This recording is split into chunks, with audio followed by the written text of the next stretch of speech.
on? Is that just the mute here? Lectern mic, right? Oh, yeah, you can.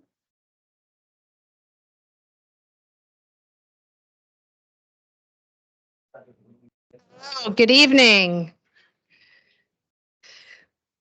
Thank you so much for joining us and welcome to Siena Heights University. For those joining us for the first time, I'd like to extend a special welcome. My name is Jennifer Brookett. I am the Vice President for Advancement at Siena Heights.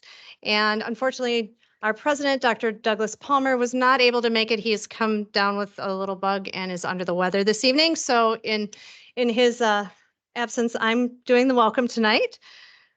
So thank you. I'll let you give a couple minutes stuff. So Siena Heights has a long and proud tradition of Dominican values, of which entails a deep commitment to environmental stewardship.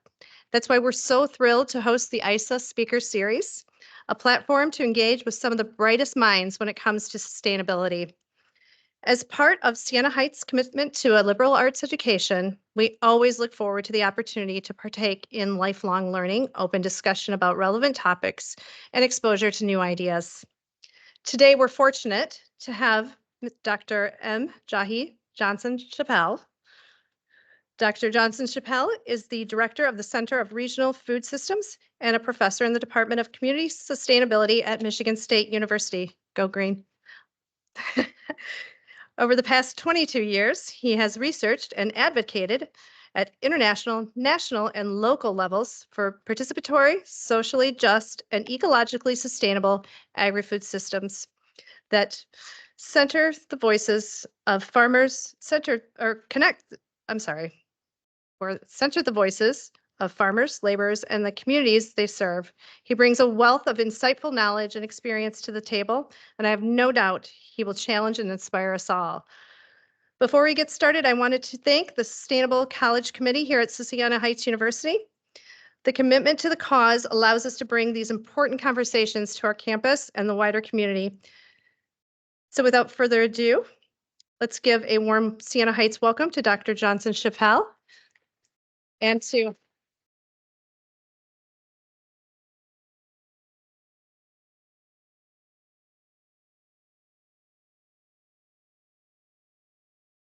Okay, I'm going to use this because I like to wander around a little bit.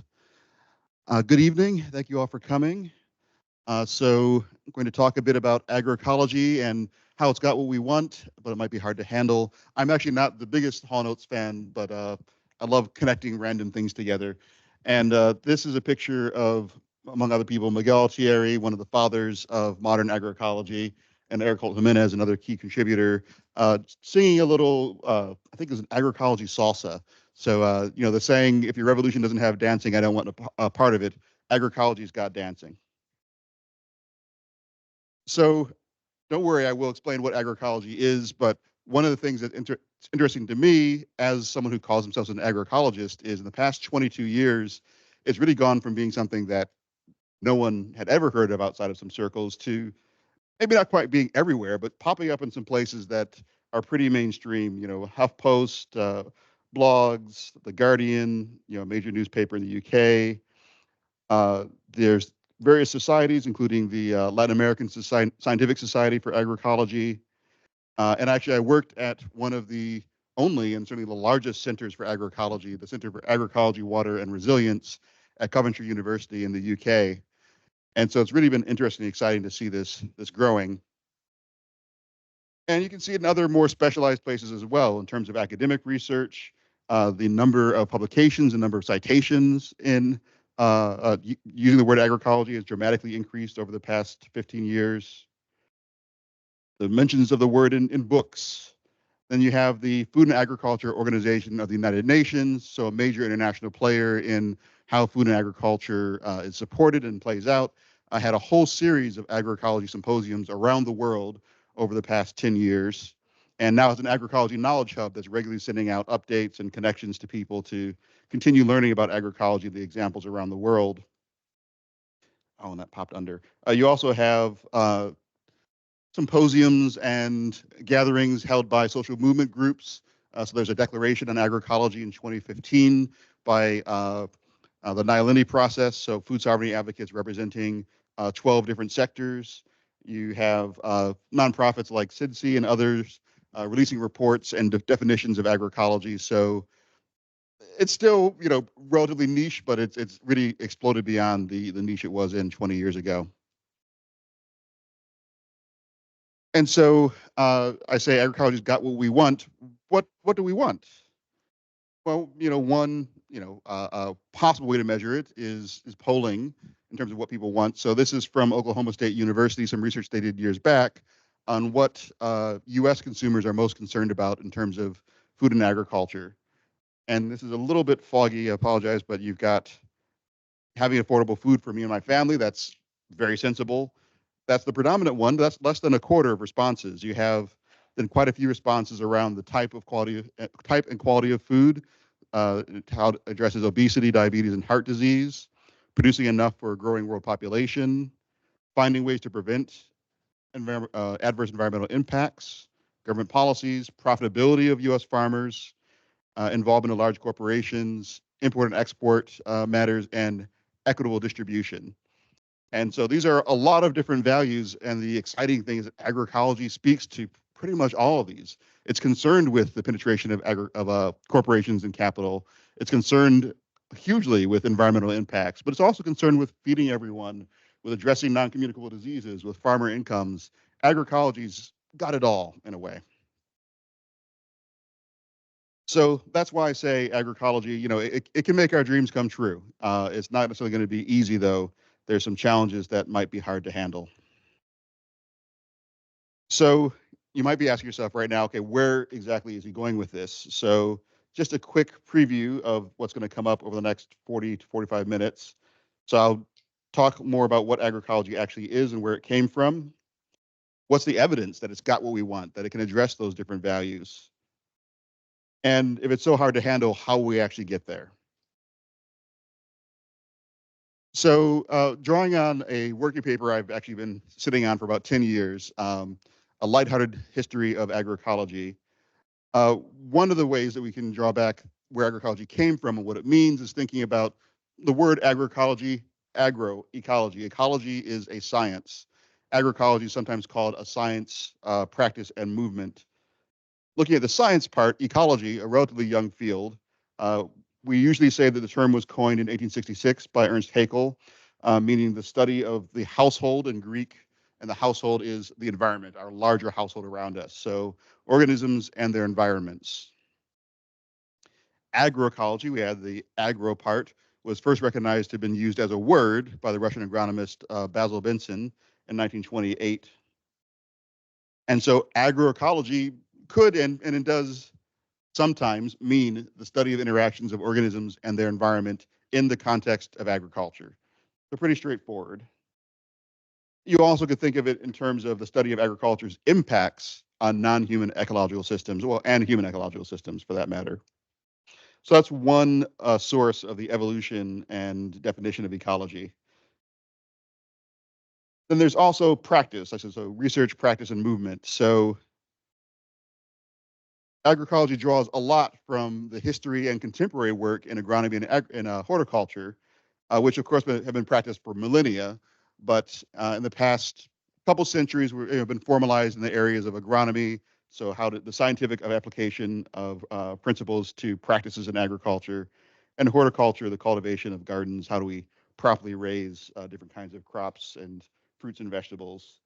So agroecology could be then thought of in terms of the application of ecological science to inform agricultural practice, improving resource use, using natural pest predators for pest management. How do we use natural systems to increase productivity, hardiness, stability, etc.? And there also, in the strands of agroecology over the years, there's a element on what practices work for farmers and why and where. There is no one solution fits all. A key element of ecology is the variability of ecosystems around the world. And so we know that ecosystems can be very particular. And so agroecology itself also recognizes that there's not one set of practices, but there are maybe bodies of practices that do work to best work with the environment and to best provide livelihoods for farmers in different contexts. And then there's the movement. So I call this part, your parents used to call themselves radicals too. as agroecology has developed. One of the interesting parts of agroecology, and if you think about it more broadly, our current agricultural systems, is that there's been, as long as there's been scientific agriculture, there have been reactions against modern and scientific agriculture and identifying with social movements. And what I mean by that is that the history of industrial agriculture has also been the history of resistance to it. Starting from, we might think of Justus von Liebig. So he's considered one of the fathers of modern agronomy. The idea of the law of the minimum, that to best grow crops, you need to best address the least common nutrient. So the law of the minimum. And that helped lead to the development and use of synthetic fertilizers. If we have a certain nutrient missing, let's make a lot of that nutrient and apply it, and that will help things grow. Liebig himself came to actually regret coining that. I've learned about Liebig since I was in high school, and it was only the past about 10 years that I learned that he actually felt that was way too simplistic as he got older. He felt that you can't just look at one nutrient. You, of course, have to look at the overall system.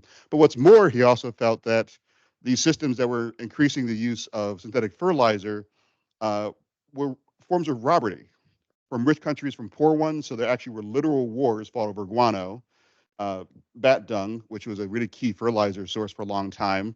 And so that was one way the rich countries expropriated from poor ones. And he thought about the nutrients going from the countryside to the cities, that they were not returning into a closed cycle because the food went to the city and didn't really come back in any of various forms. And actually, Karl Marx wrote that he was an ongoing admirer of Liebig, especially Liebig's analysis of these inequalities. And then we think about organic agriculture, which it's not interchangeable with agroecology, but they're very closely related. And we think of organic agriculture writ large. That again goes back centuries to people like Sir Albert Howard, Lady Eve Balfour, Steiner, Rodale. These were all people who were trained, for the most part, trained in traditional agronomy, scientific agronomy, and they came to deeply doubt that was actually a wise and sustainable way forward. And many of them were inspired by traditional farming practices from indigenous communities around the world to say, actually, we've missed something as we've gone down this road towards supposedly scientific agriculture, them themselves being scientists. And we can see in more modern eras, Rachel Carson, Silent Spring, looking at the effects of pesticides on the environment and health. Jose Lusenberger, who was a Brazilian agronomist who worked, I believe, for BASF, which is a huge agricultural chemical company. And in his research, he felt this is actually not the right direction to go. We're causing more harm than good. Yeah, Fukuoka in Japan, George Washington Carver, Booker T. Watley, and one of my mentors, Ousu Bandele, here in the United States.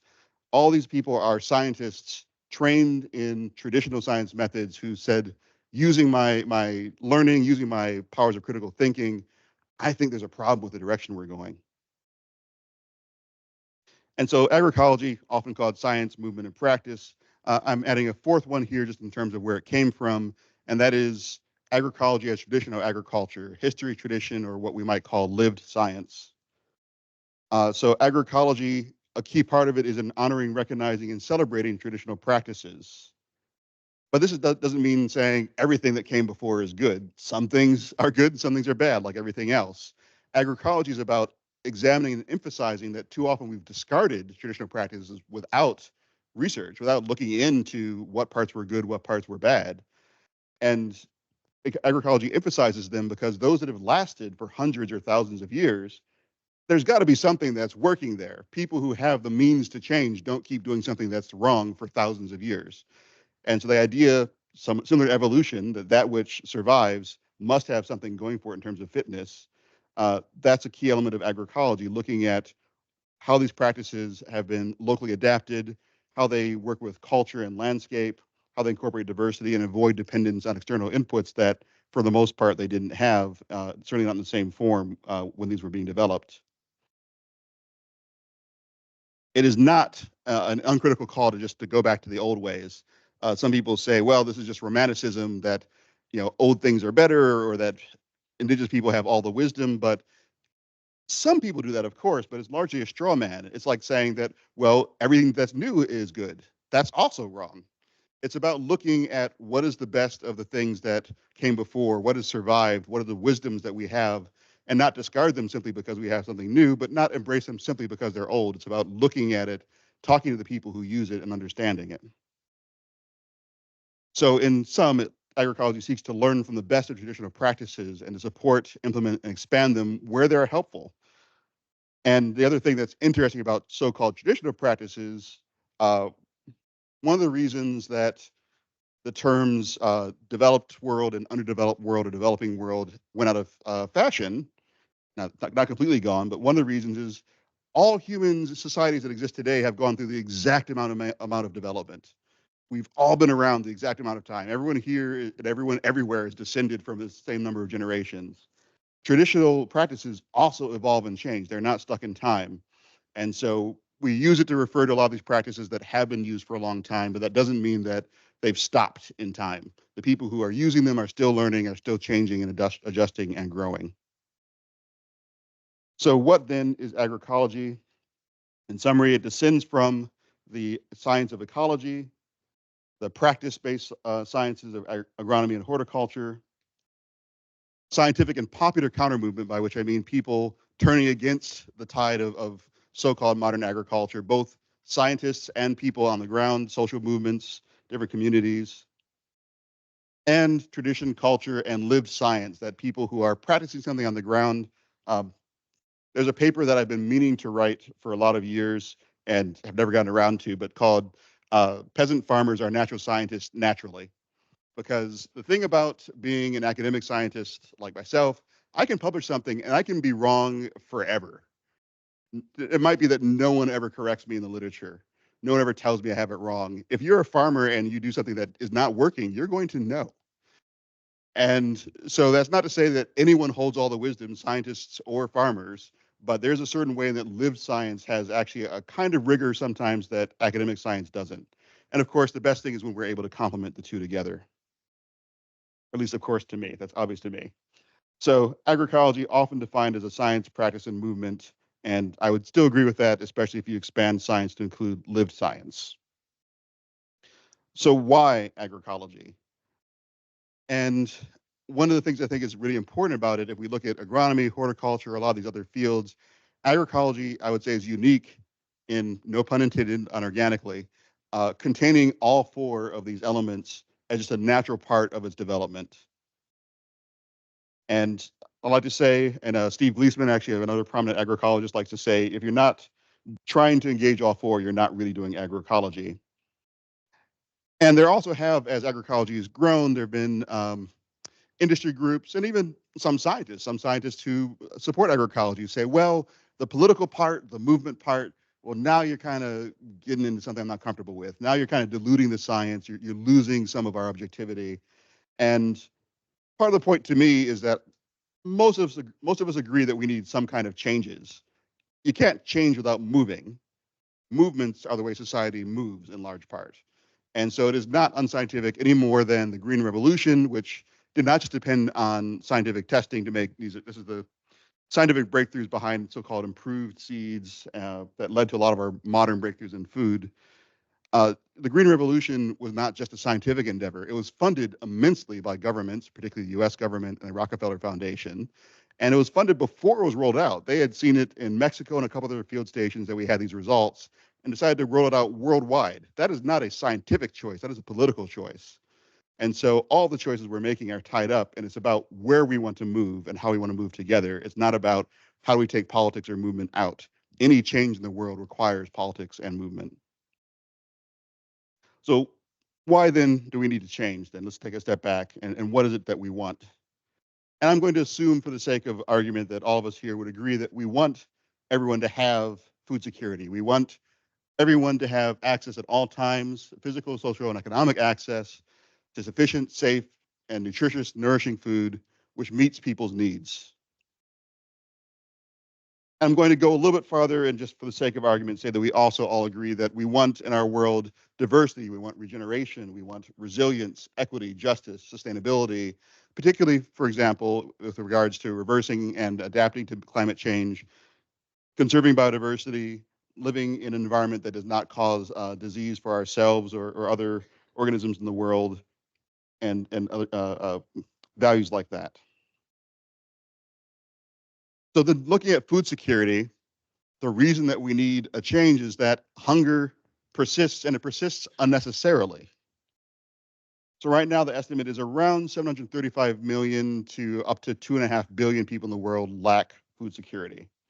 Now, why that huge range? That's a more than 100% range. For one thing, that's because there's different ways to measure it. One of the more radical approaches that comes up with the 2 billion number comes from food researchers Francis Moore-Lepay and Joe Collins. And they argue that if you suffer from hunger during a critical development stage, so especially when you're young, when you're a baby or a young toddler, that affects your development for the rest of your life. And so that anyone who suffered from hunger as a infant actually is still suffering from food insecurity as an adult. And so if you count all those numbers, they say, well, that probably would be around 2.5 billion people who suffer from food insecurity if you include the currently hungry and those who suffer from it as an infant. A different approach comes from anthropologist Jason Hickel. He's argued accurately that a huge amount of food insecurity comes from poverty. And so when we make estimates of food security, we often use income as a proxy. And he says, well, the international standard for poverty is $1 to $2 a day, depending on which studies you're using. And he argues it's very plain that $1 to $2 a day is not enough to actually survive. It's not a floor for poverty. It is below the floor. And so if we use something appropriate, something maybe around $5 a day, that changes all the numbers for poverty and therefore for hunger to say that it's probably around 2 billion hungry people due to a more accurate poverty measure. And then sort of what's considered often the gold standard for looking at nutrition and food security in the world, the FAO report that comes out every year. This is actually, that range is straight from their report. So 735 million suffering from what they call, I think, prevalence of undernourishment, which is one particular measure looking at caloric availability and amount of activity that they assume. But they say there's many other forms of food insecurity as well. So you might have food security part of the year. You might have access to food that's not the healthiest or not culturally appropriate. You might have access to food that's not necessarily safe. And so if you count up all the people who don't have access to enough healthy food throughout the year, then they arrive at that 2.4 billion number. The thing about all of those numbers, whichever ones you choose, is that it is wholly unnecessary. So over 40 years of research have shown that hunger and starvation, at least for the past 50 years, but perhaps very much longer, have very rarely been the result in contemporary times of insufficient food availability. Rather, they're usually caused by the inability to access food, with poverty being the primary reason. And this comes from the work of Nobel laureate Amartya Sen, who published this in 1981. More than enough time for people to understand it and use it, but it's still actually not necessarily in the popular conscience. More recently, the economic historian Cormac O'Grada said that a famine-free world depends on improved governance and peace. It is as simple or as difficult as that. And he studied famine over several centuries to come to that conclusion. And just as someone who works in this area, I'd be remiss then to point out that we have very vivid examples right now. We have Gaza facing famine because of the conflict there. We have increased food insecurity around the world because of the war in Ukraine. And without getting into any of the obviously controversial details, we know that the causes of hunger in both these cases are not a lack of food. Food production has, well, it's gone down slightly because Ukraine's a major food supplier. It has not gone down proportionally to the number of increase in hunger, which is around 100 million. So conflict is a prime cause of hunger as well. And so this is something that has to be addressed in conversations, not just food productivity, but also how do we achieve peace? How do we avoid conflict if we want to have food security? So in line with that point, as I said, food supply is not typically the problem. So a little bit further information on that. Lisa Smith and colleagues in 1995 estimated, or in 1998, estimated that 80% of malnourished children in the world at that point lived in countries with food energy surpluses, so more than enough food in their country. If we look at where we're sitting right now, the United States, for every year we have data for over the past 20 years, we've had over 10% of our population, or over 10% of our households, who cannot consistently afford to feed their families. Now, this means not necessarily that people who are starving without even a slice of bread. That does happen in the United States, but far more common is you have to decide between medical care and good food. You have to decide between gas money and good food. And whatever the level of suffering that is, it seems irrational in a country where we have almost 4,000 calories of food per person per day. And if we look at a country with a bit of a different economic status, India also has more than enough food in its own borders, around 2,500 calories per person per day, but it has the highest prevalence of underweight children in the world. And India alone has a comparable number of hungry people to all of sub-Saharan Africa, despite having enough food in their borders. And so all these factors are what led me and some colleagues to co-author a paper recently called Unyielding. And just we present evidence that de-emphasizing the importance of yields alone, of how much food we produce, it's necessary to get away from that, because focusing on yields places the emphasis on one outcome of agriculture, but it's only the intermediate outcome. If we have more food but no less hungry, then we have not achieved anything that we actually care about, in my opinion. And so, we have just the classic case of trying to apply a single method, to a hammer every problem looks like a nail. Uh, we can't use yield for everything, but there's a number of people, a number of institutions that I would argue for years and still do try to advocate for yield as sort of the solution to all of our problems. And to me, it's partly a symptom of not necessarily stepping back and doing what food activist Park Troutman said, is look at what it would take to have the world reflect our values and then do it. Work backwards from your goal. And if your goal is ending hunger, then yield is simply not the tool to pick up first. The late systems thinker Dana Meadows similarly said, if what I want is self-esteem, I will not pretend to achieve it by buying a fancy car. I want permanent prosperity, not unsustainable growth. And so thinking about what we really want and then what's the most effective way to get there is key. And not just using whatever tool we see next to us. So we think of then, okay, I've said what doesn't solve food security, at least in the current climate. Where food security has improved, how has that happened? And I would say the most comprehensive and rigorous studies I've found around this question have come from economists Lisa Smith and Lawrence Haddad. And in their paper in 2015, looking at data between 1970 and 2010, they found an almost 50% drop in stunting in children in the majority world, is a term I and others use for what's called the global south sometimes, or developing countries. But majority world has the benefit of being actually strictly true. It is where the majority of people in the world live. And so they found in the majority world countries around a 50% drop, or around 100 million fewer children who suffered from stunting in this 40-year period. Where did that come from? So they spent quite a lot of effort to try and find what they called the underlying determinants. What are the most fundamental factors, not the intermediate ones? And looking at it, this is what they came up with in terms of the balance of different factors.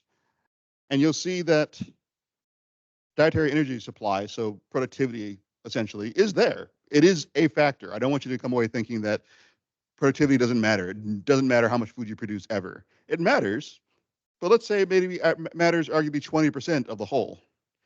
They found the strongest lever was access to safe water, was female secondary school enrollment, sanitation, and these other factors you can see here. And the reasons are a little bit complicated. They're interesting, but just to suffice it to say, if you don't have safe water and sanitation, it's hard to produce and consume safe food. And female secondary school enrollment, gender equality is actually something I'm not going to talk a lot about in this talk, but gender equality is actually a fundamental element of food security, as well as if we think about questions of population. Ann Larimore, one of another mentor of mine and someone that's part of NEWAG, a group that Tom and I are part of, every time we talked about population, she wanted to stop us and she said, if we take those assumptions, those projections of growing population, if we just take them as they are, you are assuming continued oppression of women. It is not a neutral number. Women, when they have access to their full suite of rights, don't choose to have as many children as many end up having. And so assuming any of those projections is a political choice to assume ongoing oppression of a certain level.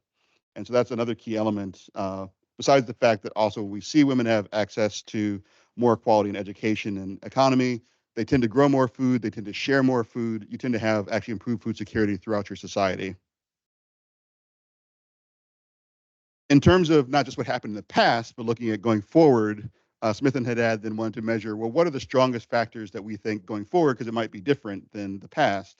And this is what they came up with, finding actually the strongest driver of reduction in hunger was likely to be uh, basically dietary diversity, percent of energy coming from non-staples. So how much fruits and vegetables are you having, not just wheat or corn. And they found that was likely to be the strongest driver in the future. Access to sanitation was second. Female secondary school enrollment was third. And so again, production is there per capita dietary energy supply. Sorry if it's a little hard to see. It is there, but it's not in the top three. So it's important to remember then not only should we not use a hammer as if it's the only tool we have other tools and actually they work better. Then stepping back now and thinking about other problems. So that's hunger for the moment. Thinking about climate change, thinking about conservation of biodiversity. KPMG, an accounting consulting firm, did some calculations on what are the total costs of different industries. So there's something called externalities, and that means the costs that are not included in the price of a good that you're buying. That it's something that happens, from pollution to maybe accidents that happen to workers. Those might not be incorporated into the price, but they are costs to society nonetheless. And they found that actually food had the highest ratio of externalities of any industry they studied. 224% of the value of food in terms of costs. So arguably, no one wants to hear this. Arguably, food is 2.5 times too cheap. But said another way, we're not paying the costs and we're not using methods that might lower the costs. So we end up having to pay with our health, with our environment, twice as much as we're paying at the till. And this is something that study after study after study has found. The number varies, but it is almost always 75 to 100% of the current costs. And I actually had a colleague who talked to someone from a food company saying, "Oh, we're all in true cost accounting, trying to incorporate the whole cost of food." He said, "Oh, really? The true cost?" He said, "Well, not the true cost. We wouldn't make any money." Which just speaks to the problem that, I mean, I don't know any economic system, capitalism, socialism, communism, whatever, that says you should never pay attention to the actual cost. The real cost should just not be part of your calculation. Yet that's how we treat it. We don't deal with these costs, and that is not only irrational to me, it is harmful for the environment, for our health, for our collaboration together. So KPMG concluded that some sectors, such as food, would have no profits left if they had to pay the full cost of their externalities. Then also thinking about what does, again, help, in this case, conservation of biodiversity, for example, or also climate change in terms of deforestation is a major climate driver. There's actually been quite a number of recent studies pointing out that indigenous territories emit less carbon and conserve forests better. That the territories around the world that had the strongest protection for indigenous land rights tended, of course, it's not 100%, but tended to have lower deforestation rates and better sequestration of carbon. So this is that is yet again something that agroecology speaks to. Agroecology, in a full suite of its conception, looks at indigenous rights, looks at food sovereignty, the rights of everyone to control their food system and to be responsible for the impacts. So then how, if we shouldn't think about food in the way that ways I've been talking about, how should we think about food? And I'm going to go through 3 different approaches, 2 of which are kind of wrong, and 1 which I think is the right one, to oversimplify things vastly. And this is based on these characterization of approaches I developed in my book, Beginning to End Hunger. So the first approach is a body of different ideas that you could call productivism, food availability decline, or neoproductivism.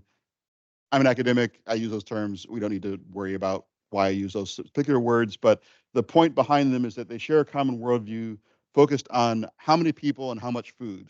And if you know those 2 things, then you should know about hunger. That's the approach essentially is take. And Thomas Malthus is famously promoted the idea that that's how things work. And actually, I think sorry.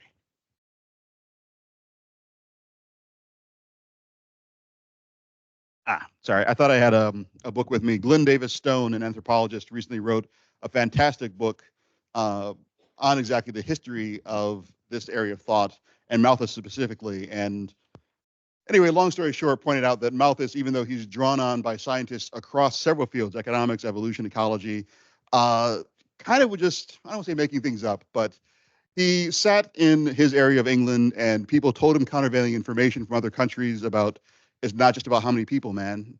And look at this, what's happening in France, what's happening in other countries. He said, well, no, that doesn't fit my theory, so I'm going to ignore it. It really, Malthus really was the opposite of rigorous if you look at the details. Glenn looked in detail at, he went to the church where Malthus was christened. Um, it's pretty damning. And so the critiques of this first approach focus on the fact that a focus on production is both problematic and radically incomplete based on the evidence that I just outlined for you. Productivism, just this production at all costs, writes off those externalized costs I just told you about before. It ignores essentially the environmental costs of dramatically increased fertilizer and pesticide use. It argues that the only way to prevent more deforestation is to produce more food on less land, even when that actually is just not that simple. And so it's really been a source of quite a lot of tragedy. And so that's a lot of the reasons that a lot of colleagues, a lot of agroecologists think that productivism must really be stopped in its tracks as an ideology. It's also still the dominant and most intuitive way to think about things. If you have so many people, you need so much food, make more food, less hunger. It's very straightforward. It just happens to also be completely wrong. The second approach in terms of how we think about food security or hunger, I would lump into the hunger, entitlements, and food security group. And so these are three different sort of ways of thinking about hunger in a more sophisticated manner.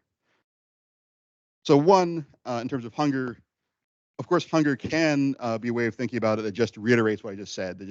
We have to divide the number of people by amount of food to figure out the number of hungry. But there's also actually some researchers who, like LePay and Collins, extended to cover everyone who's been affected by hunger at any point in their life, so expanding our conception a little bit. Or there's those that point to it as structural violence, which starts to get at a more fundamental analysis, meaning that it's violence against people for them to starve when there's hunger, when there's food available. But it is violence that arguably is not caused by the active actions of any of us here. It's baked into the structure that we are within. And so that starts to get at more of the nuances I think are necessary to understand this area of thought. You also have the entitlement approach, which was developed by Amartya Sen, the economist I mentioned before. It's a very wonky name, but his proposal was that we should think about hunger, food security in terms of the ability to acquire commodity bundles. I don't know why he called it that. Food is one example of a commodity bundle.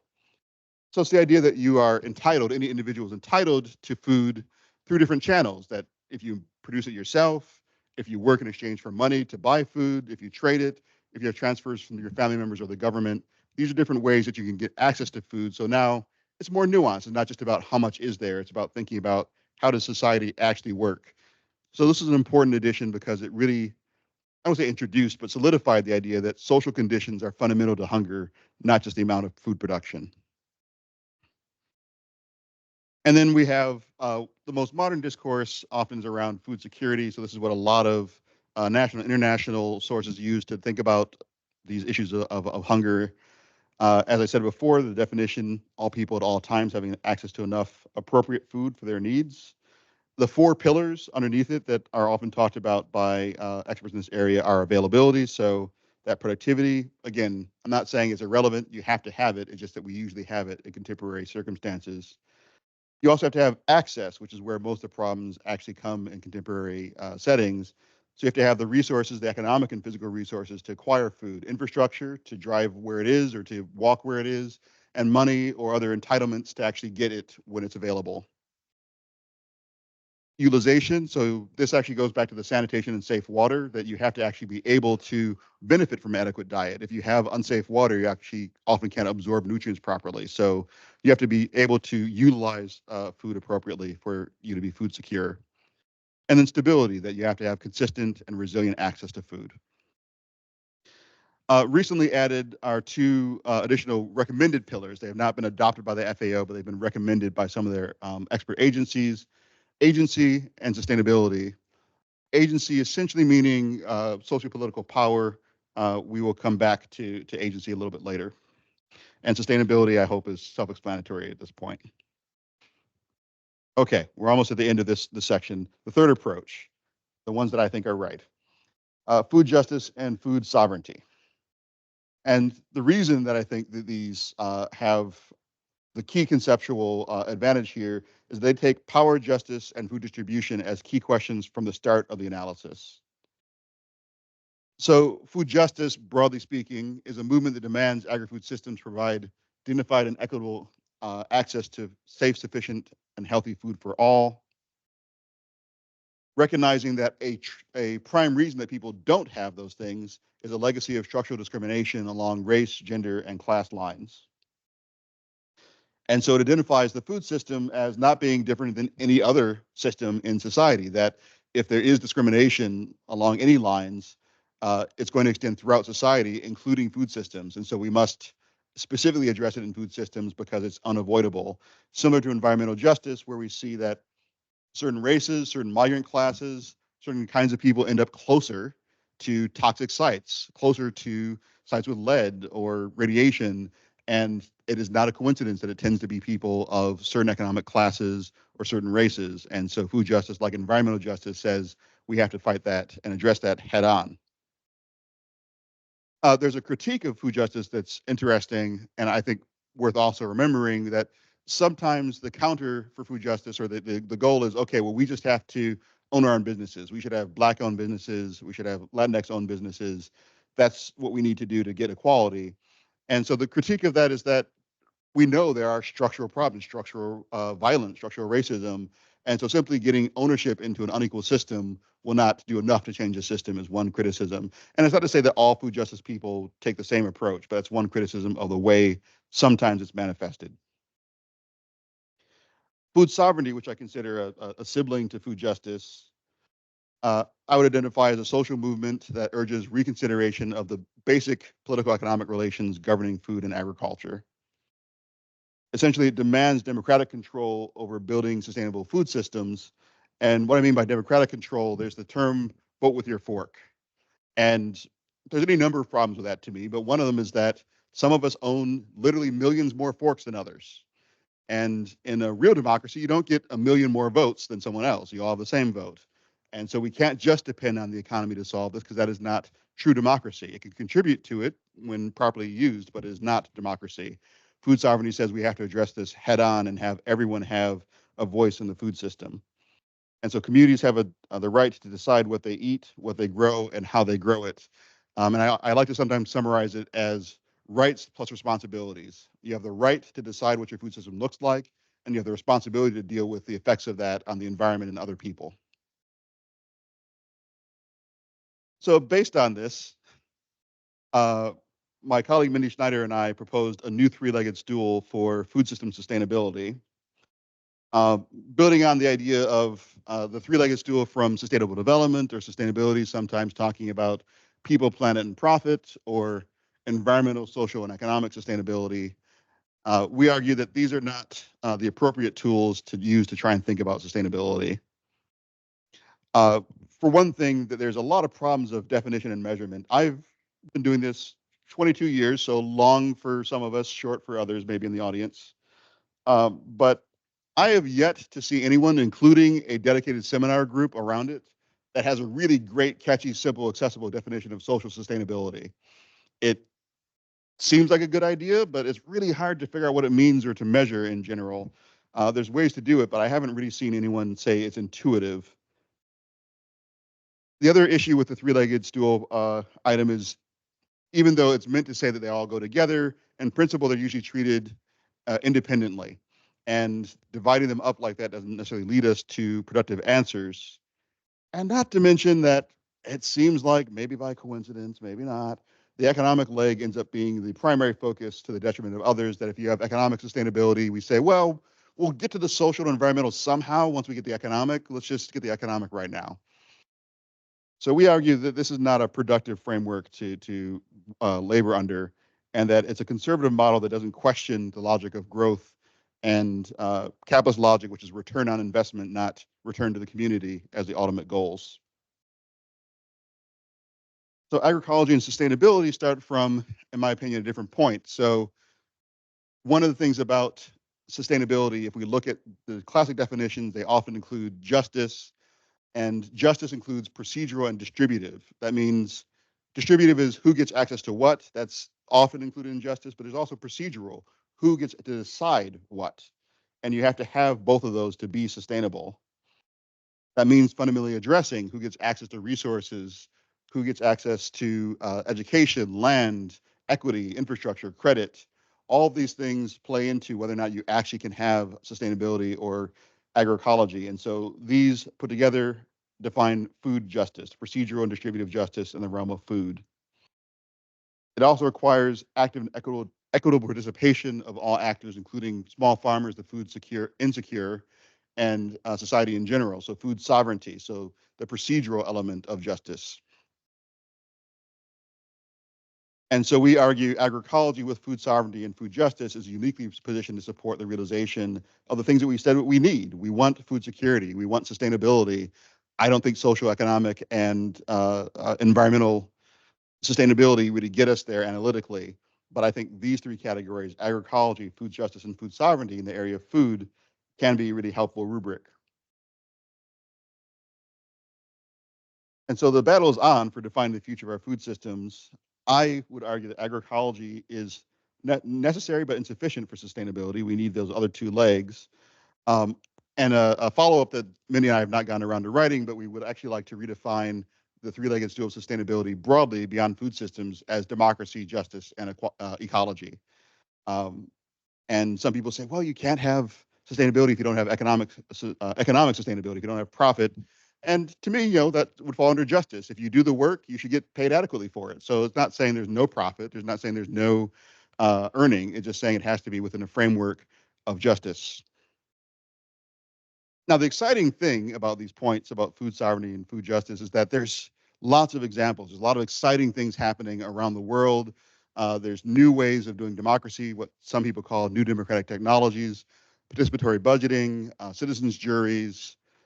There's a whole suite of them, and we talk about in this report, Deepening Food Democracy, of the fact that we're actually seeing, I believe, the birth of the next phase of democracy right now. We're seeing these experiments with how do you square the circle between, well, we can't have everything be everyone vote for everything, but we're seeing some real limits of representative democracy. So what are we going to do? There's something else. Well, each of these different methods actually says there's different ways of drawing on the community at large, whether it's participatory budgeting, where you have a whole bunch of concentric meetings. You start at the block level. The block elects someone to go to the next level, to go to the next level. And so you still do have representatives, but they are representatives that you have worked with in a room to figure out what you want, and you know in a different way than someone who's come and asked for your vote. So without going into all the details, you can look at that report. There's just a lot of exciting things that I think give us access to new possibilities. So just going back as we probably head towards wrapping up. Um, Going back to the structure that I outlined, so we've talked about what agroecology is. I'm going to talk a little bit now about the evidence that it's got what we want and how we will get there.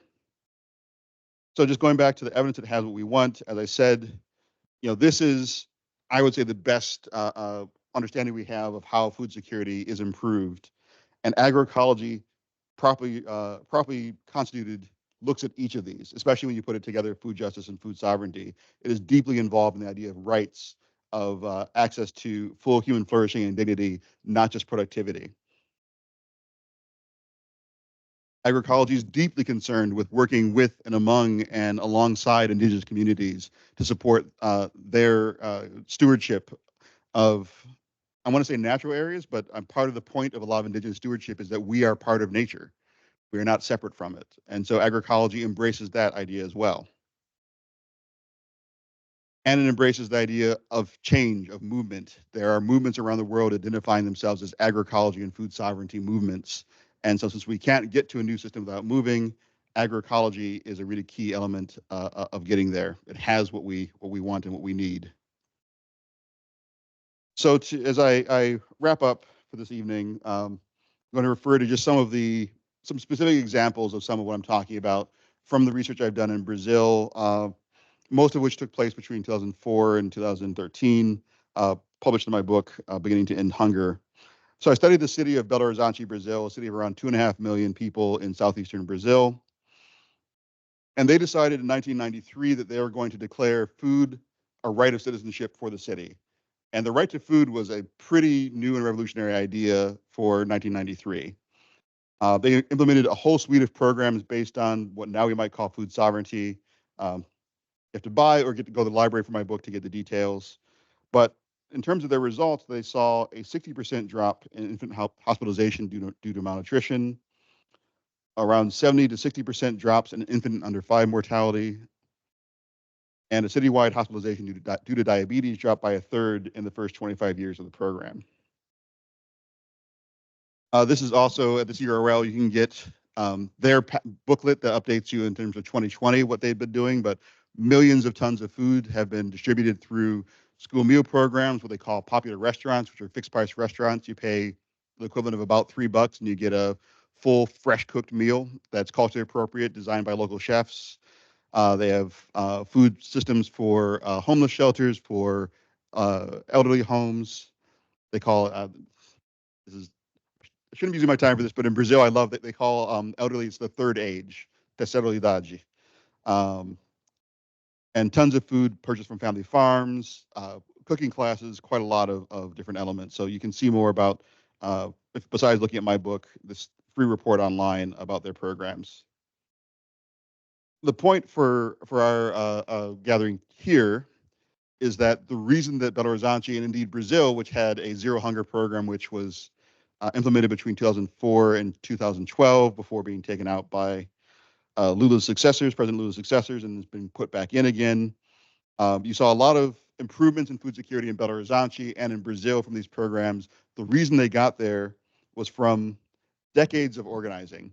You have José de Castro, a geographer who in the 1920s and 30s wrote books called The Geography of Hunger, talking about how hunger, and this is really radical for 1930, hunger is not due to some people being less competent than others, is not due to some races being inferior to others, is not due to some countries being inferior to others. He said it's because laborers are not paid enough and they can't afford housing, they can't afford what they need. That is a source of hunger, he said in 1930. The Brazilian president at the time, Getulio Vargas, embraced his ideas. They later were sort of torn up under the military dictatorship in Brazil. But what you saw was thousands of people organizing in the 80s against the military dictatorship, coming out in the streets, forming over 32,000 local citizens' councils to agitate for the impeachment of a corrupt president and restoration of democracy. You saw people like Herbert de Souza, actually José de Castro was still alive at this point as well. Former and current President Lula. This is the first secretary in Belo Horizonte to implement the programs, the mayor who implemented them, Patricio Ananias de Souza. The point, all of those people were involved in the movements in the 80s when it was a military dictatorship. Now, Lula's a labor leader, but she's an economist. He's a lawyer. He's a sociologist. These were scholars who were out in the street risking their freedom to stand with people's movements. José de Castro was their representative to the UN and lived the last of his life, years of his life in exile because his ideas were not welcomed by the dictatorship.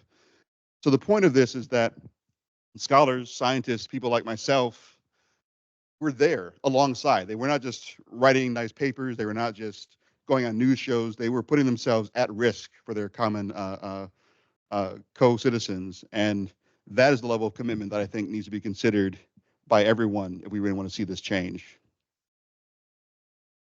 And I mentioned very, very quickly, sorry I speak very fast, I mentioned briefly that between Lula's presidencies, they tore up a lot of his accomplishments around food security. And it reminds me of the expression, I don't know who came up with it, no permanent victories, no permanent defeats. And Jose Graziano da Silva, who was one of the first directors of the Zero Hunger Program, national program in Brazil, had the great point after he saw his programs torn up, if it's been done before, it can be done again. So as we wrap up, one of the things that's important to me, I just mentioned, academics being in the streets with movements and planning alongside them. One of the things I think that's important to keep in mind is that there's a huge amount of evidence that reciprocity is a fundamental human characteristic. Now, why do I mention that? At a conference some years ago on climate change,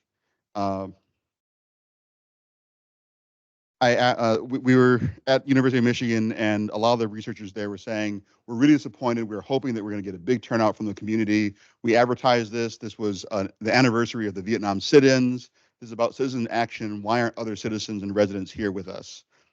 And I asked them, maybe a little bit cheekily, I said, this being about 10 years ago, how many of you were at the Black Lives Matter march in Detroit? Because that is about people dying now. If you want people to show up and think about what is happening now in terms of climate change, but also is something that extends into the future, are you showing up for them now? If you show up for people now, they will show up for you later. I mean, not every single person, but that's the average proclivity. That is what reciprocity is about. And so that reciprocity, I think, is a key element of how we need to think about organizing. So we need to ask, how much can we ask other people to sacrifice, change, or participate in our priorities, however important they are? It's not saying our priorities are wrong, but how much can we ask others to do that if we're not doing that for them?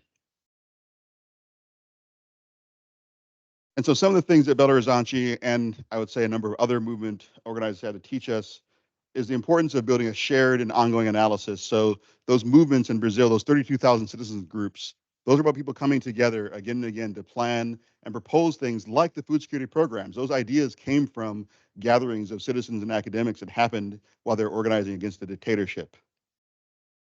It's about coordinating and connecting across mass mobilization and creating a shared agenda, and especially with extra onus, I'd say, on the more privileged among us. Uh, and one of the reasons I think this is an interesting and nuanced, important point, I can never remember the article where I read this, but years ago I read an article saying part of what we've missed in the past 20 years is that the process of organizing a march used to be the process of organizing.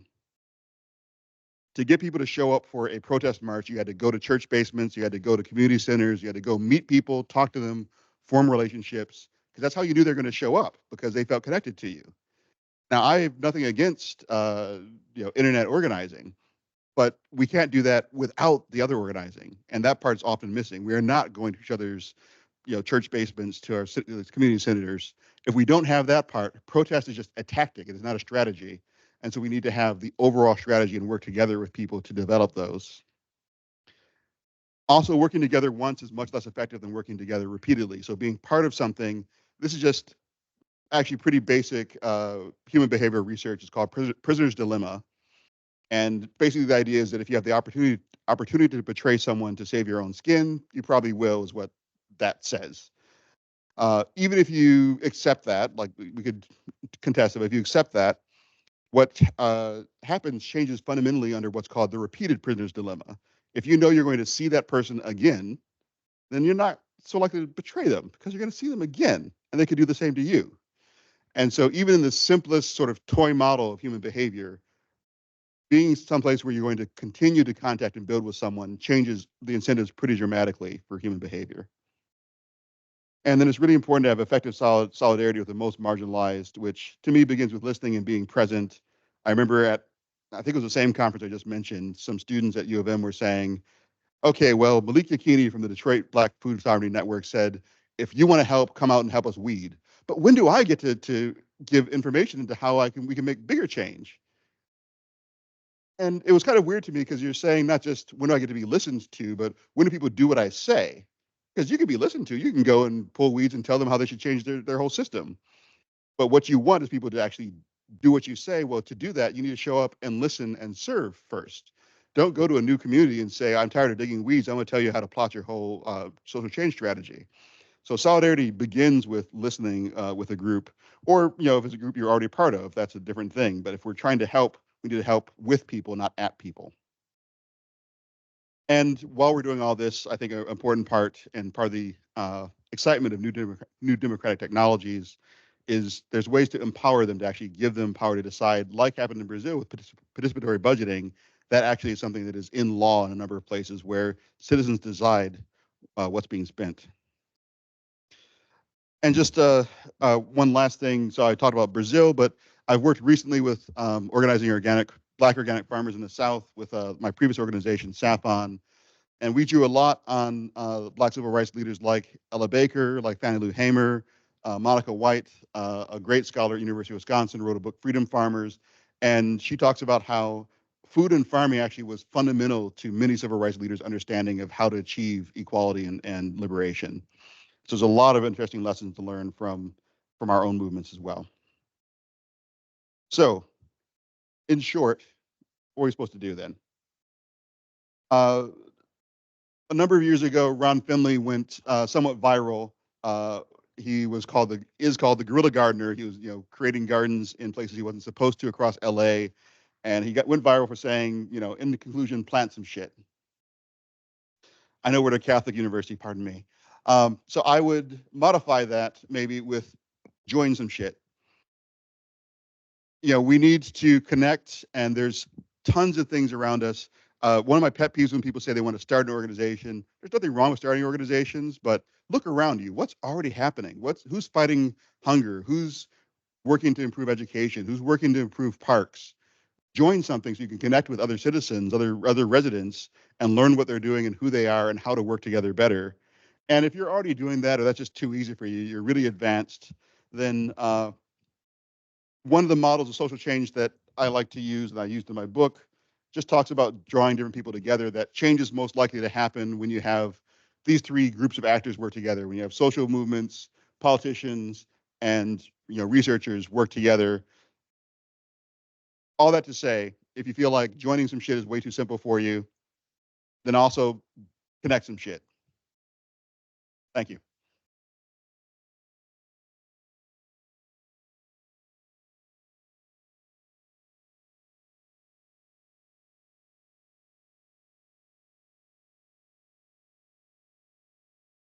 Questions?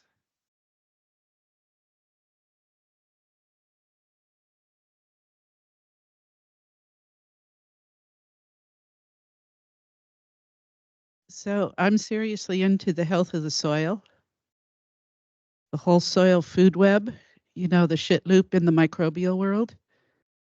How do we convince the USDA and Lenawee County farmers to plant cover crops and stop spraying herbicides?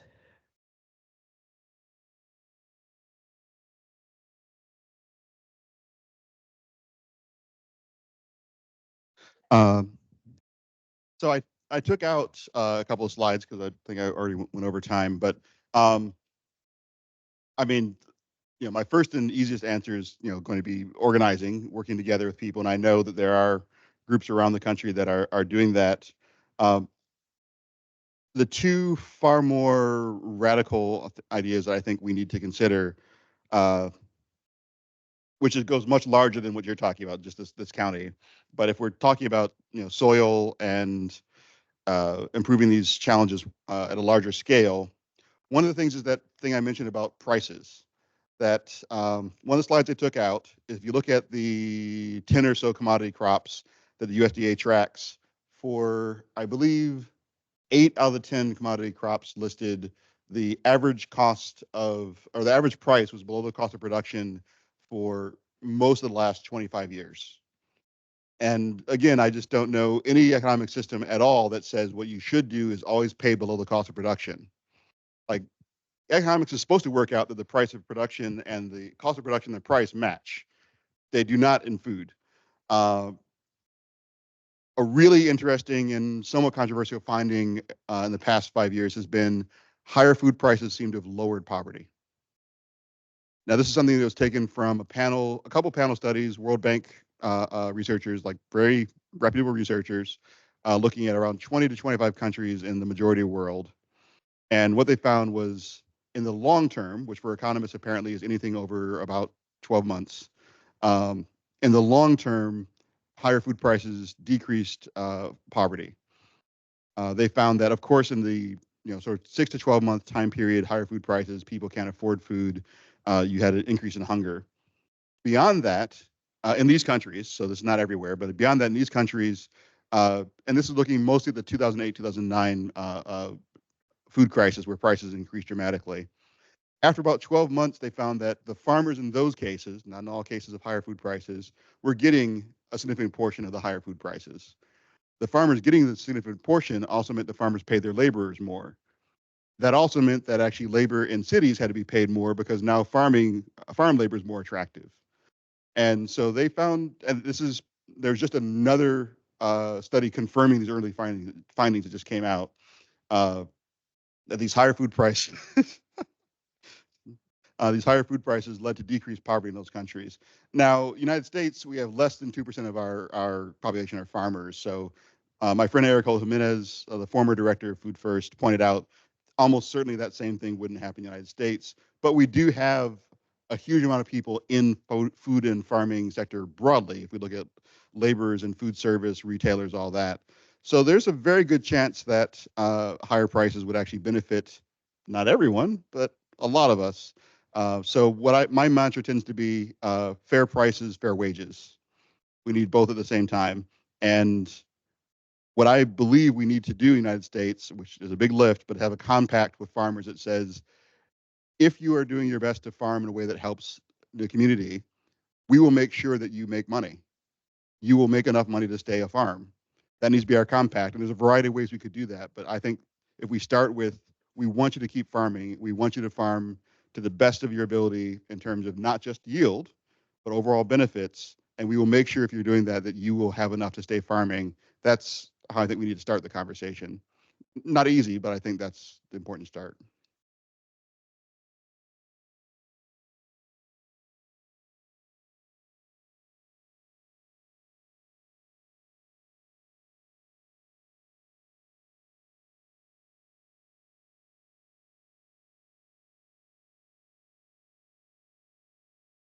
Hi, thank you for that. That was great. I have a lot of ideas going around, but I'll try to focus it. I didn't present that much information, so No, just a little bit. That was, yeah, tiny. I want to focus, or I don't know, I'll focus on the join some shit, connect some shit component. I do a lot of work with grain farmers. I'm Canadian, so I work in Canada with grain farmers up there. I was recently at a national big grain farmer trade show where all the provincial bodies kind of come together, and it's all your, your big wigs from BASF and Cargill and Monsanto, and then all the farmers and everything. And when we're talking about joining some shit, there is about 1,500 of us there, and myself and my friend Marissa were the racial diversity. And so when we're talking about, a lot of these issues related to food insecurity, food sovereignty, that kind of stuff, and it's going to impact racialized folks, people lower in the socioeconomic class, those kind of things. I'm just wondering, the barriers to entry are so high, right? To be able to get into these conferences that have $1,500 registration fees, to get into these the group I work with is the Manitoba Canola Growers Association, where for one farmer to feed their family of 5, they have to have a 1,000-acre farm, and it's going to be a monoculture operation, right? So it seems like a lot of that is kind of all pushing against some of the stuff that agroecology is saying that we need to do. So I'm wondering if, I'm seeing a lot of this food sovereignty stuff pop up, but in very small grassroots type situations. And I'm wondering if you have any thoughts on how some of those things can be scalable to move it up to the folks who can't access the few $1 million in capital to get equipment to run a 1,000-acre farm or a 2,000-acre farm, or who haven't been doing it for generations and have had that land in their family for 200 years. Because that's one of the things we're trying to deal with. We were looking for racialized grain farmers in Canada to see, some of their perspectives and how some of this stuff affects them. And we have not been able, we've heard of maybe one. We heard of one black guy in, I think, Virginia somewhere, who owns a grain elevator. And that's about the extent of it in terms of black folks being involved with it. We found some Asians involved with it in Alberta, but that was about the extent of it. So I'm just wondering how those voices can be heard if they're not in the rooms at the table, if the barriers to entry are so high, and I don't know, just what thoughts you might have on some of that. Yeah, I mean, well, there's a lot there. One of them I would say is, so sounds like it's a very specific circumstance you're working under. My previous organization, the Southeastern African American Farmers Organic Network, what we targeted was organizing. We had been around for about 15 years when I was there. The founder, the late Cynthia Hayes, had founded it to support Black farmers to get organic certification so they could enter the market, make more money, be more sustainable. And from her and Babu Uso Bandele's point of view, who's the co-founder, also get a slice of what Afro Americans are entitled, because a lot of organic practices draw on practices from African Americans and Africans. What they found over 15 years is that organic certification was neither necessary nor sufficient for Black farmer liberation, that it didn't necessarily help those farmers get where they needed to get. Some of them never applied, some of them lapsed their organic certification because there's a lot of barriers behind, but besides whether or not you're certified. So what we focused Saffron on was, when we talked to the Black farmers, what they wanted was to be connected to each other. And so we worked on what were the spaces and the convenings, the gatherings where they could build shared community, build shared practice, shared culture. And they're still going strong, but the plan that we talked about when we were there is we need to get to where there is the sense of connection, so that then we can do further advocacy. We can be in other spaces. We can be in predominantly non-Black spaces. But first, we have to feel like we are connected and together amongst ourselves. And organizing across the whole South, I mean, it's a hot spot for most Black farmers in the United States are there. So it's a different context than what you're talking about. I can't say a lot about Canada, but I mean, I've worked a lot with the international movement Via Campesina, and I think it's National Farmers Union in Canada, I think, is a member. But they, do international exchanges. They are a major voice in the UN with the Food and Agriculture Organization. Of course, they're not perfect, but I mean, that to me is also a starting point, because Via Campesina has had a lot of effect on the discourse. Food sovereignty is a word that they've championed, or term they've championed, and really brought significantly to the international stage. So there are organizations, there's Via Campesina themselves, there's organizations like that specifically also look to include diversity, include voices from different backgrounds, and lift those up. It varies country to country and place to place, so I can't speak to Canada again, but I've seen a lot of places where they've had a lot of effect, and also just a lot of solidarity, gathering from across the world to see other farmers in similar plights. I was with them in Copenhagen for the COP, I can't remember which COP it was, from the Conference of Parties on Climate, and it just felt like, so sometimes I hear people say in the United States that the best way to get over our racial divide is stop talking about it, or just sort of keep doing our own thing. And I just felt like being in Copenhagen was such the opposite of what we say, because we had people from 35 countries, who knows how many languages. You had a Korean farmer supporting a Haitian farmer, supporting a Sri Lankan farmer. And so that was beautiful, and that gave me so much more energy for other fights too. So I think whether it's Via Campesina or another space, there are spaces that are also building power and building camaraderie and building resources so you can go to these kinds of things.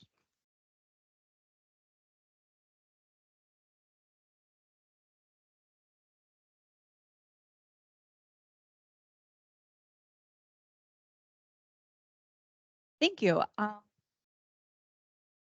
I wanted to ask a question regarding, there's been a lot of local movements around returning agriculture to local communities, and instead of increasing the size of operations, reducing the size, focusing more on energy return on investment, like Charlie Hall writes about, and decreasing our system so that it's more accessible to local people in the communities in which they live and eat and work. Can you talk a little bit more about some of these smaller agricultural systems that are being brought back to cities like Detroit, and sort of the relationship between smaller operations and globalization, and how the framework of agroecology sort of influences these changes that we're seeing between these very, very large operations and these very small operations? What with reference to the small versus large, what exactly are you? Is agroecology the framework that will help small operations meet the needs in their communities? Is agroecology something that is going to work on large globalized operations in meeting the needs of their home countries? And sort of, how do those two things differ within this same framework? That's a fantastic question. So, I mean, there's a couple different parts to that. One on the size. So I think there's a lot that can be done even at large scale. I mean, there was a question around cover crops earlier.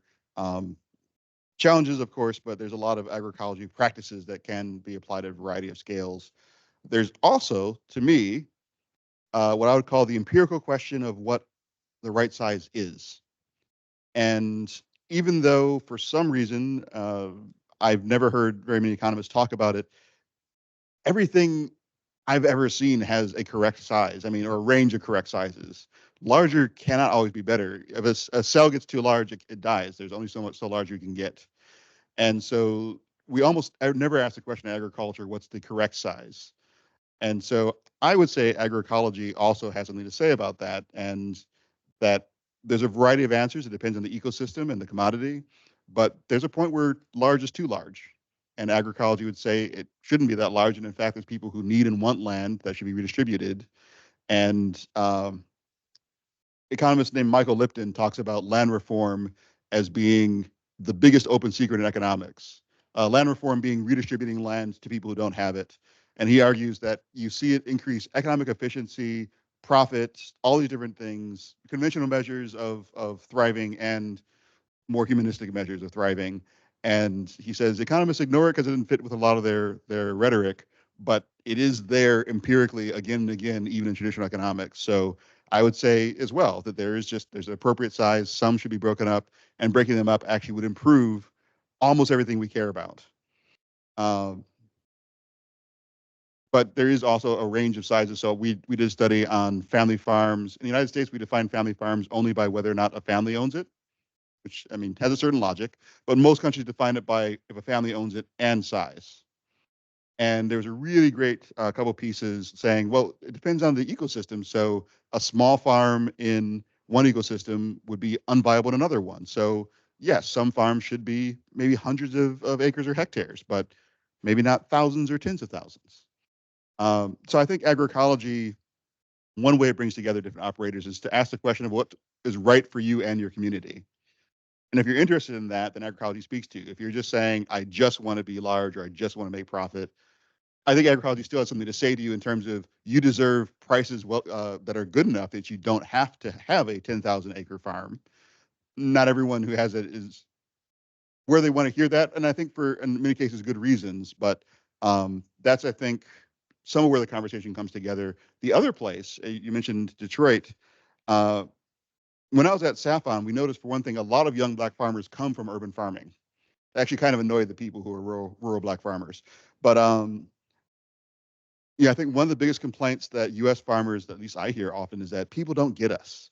They don't get what it takes. They don't get how hard it is. They don't understand what it is to put a hard day's work in and to till the soil, and they don't get it. And urban ag, I think, fair enough, no till. Yes, fair enough, no till, or reduced till. I sometimes am able to get out on board with, but yes, but people to understand. And I think urban ag is an opportunity for more people to understand and engage. And it's not the same. And I think anytime you say the same, then you'll get into trouble. But it opens a window to understanding some of the shared ideas and needs. So I think it's also just a great opportunity for joining together. That, okay, well, now we have some common interest and common understanding. Let's expand what we can do together. Thank you.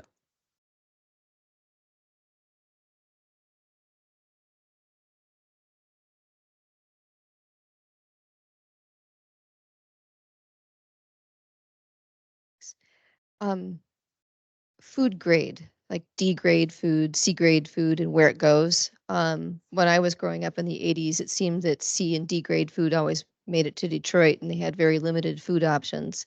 And it also makes it to the prison system, which sometimes serves the same people because of how we have that prison pipeline right now.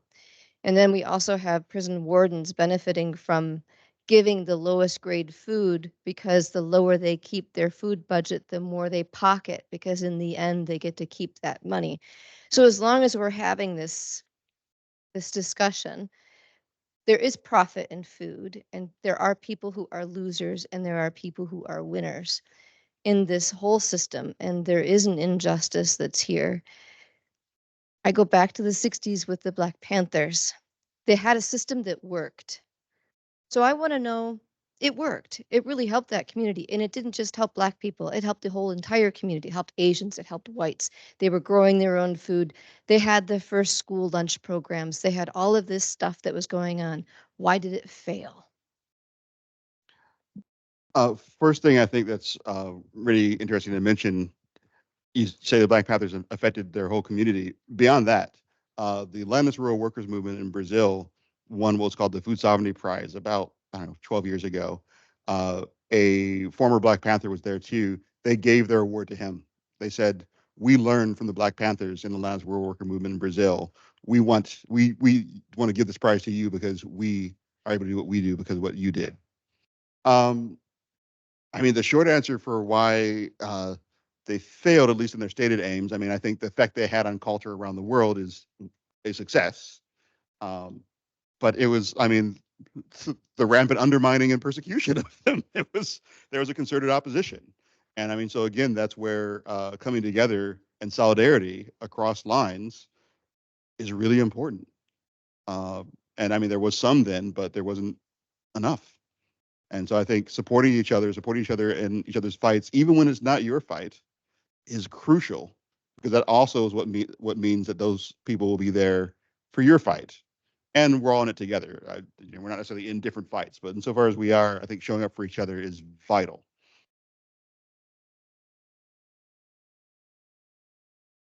How do I introduce the agroeconomy and shoveling shit, composting shit in a pre-K to 8 elementary school? So wonderful question. That's I have a hard enough time not just talking to other agroecologists who studied this for 22 years. It's a really great question. I would say, I mean, there are people. He's actually not doing this work anymore, but my friend Paul Roget was working on how to integrate agroecology and dance. My friend Valentine Cadieux works on visual art and agroecology. So I think finding those people that are even more artistic inclined than me is one way. I think it's a really great question that I haven't thought enough about, but fantastic. And actually, I would say that was a great idea. Also say look up Helda Morales and Bruce Ferguson. They are two researchers at Ecosur in Mexico. They started a whole series of school gardens and wrote a series of books about school gardens to teach the students there. Helda Morales and Bruce Ferguson. And Bruce actually, I can't remember where he's from, but he's from not too far from here. Bruce is actually a Michigan native. But they're at Ecosur, ECOSUR, and they've been doing amazing work in school gardens and sort of, K through 8 education in Mexico.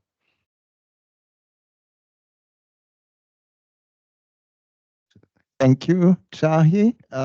We still have a reception prepared outside, and I think you have a little bit more time. So if anybody wants to engage one-on-one with Jahi, we can do that out in the lobby. Thanks a lot for this presentation. Thank you.